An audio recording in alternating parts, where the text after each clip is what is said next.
میں کیا ذکر اور وظائف میں بھی اتنی آواز سے پڑھنا لازم ہے کہ خود کو آواز آئے؟ نہیں دیکھیے، اس میں یہ ہے کہ اگر تو وہ تلاوت کر رہا ہے اور ثواب کی نیت سے کر رہا ہے، تلاوت قرآن پاک کر رہا ہے، تو وہ تو پھر ایک معاملہ ایسے ہے کہ اس کو اونچی آواز سے پڑھنا پڑے گا، کہ اتنی آواز سے پڑھے کہ وہ خود سن لے۔ اچھا، ذبح کر رہا ہے تو اتنی آواز سے بسم اللہ اللہ اکبر کہے گا کہ اپنے خود سن لے۔ نکاح میں قبول ہے کہہ رہا ہے تو وہ تو باقی گواہوں کو بھی سنوائے گا نا۔ طلاق دے رہا ہے تو اس میں گواہ شرط نہیں ہے، کم سے کم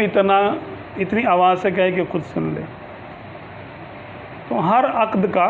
عقود کا معاملہ ایسی ہے کہ جیسے اس کی شرائط ہیں اس کے مطابق اونچی آواز سے کہنا اس پر لازم ہے۔ لیکن اگر وہ ذکر قلبی کر رہا ہے، وہ ذکر قلبی ظاہر سی بات ہے زبان سے تو نہیں ہو سکتا، تو ذکر قلبی کے لیے تو دل سے ہی ہوگا،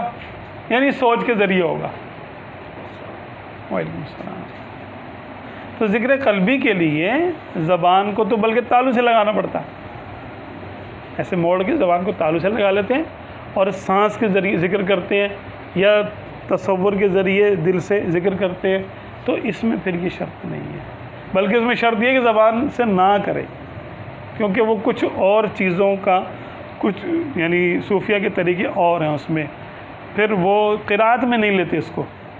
قرأت کی شرط یہ ہے، اور غیر قرأت میں جب قرأت نہیں کرنی تو پھر تو سوچ سے بھی کریں گے، دل سے بھی پڑھیں گے، سانس سے بھی پڑھیں گے، اس میں زبان کو تو ہلانا ہی نہیں ہے اس کے اندر، تو پھر آواز کس کی، پھر وہ الگ چیز ہے، اور اس کے اپنے اپنے اثرات ہیں، اس کے ذکر قلبی کے اپنے فائدے ہیں، پاس انفاس کے الگ فائدے ہیں، اور زبان سے پڑھنے کے الگ فائدے ہیں۔ کوئی مورے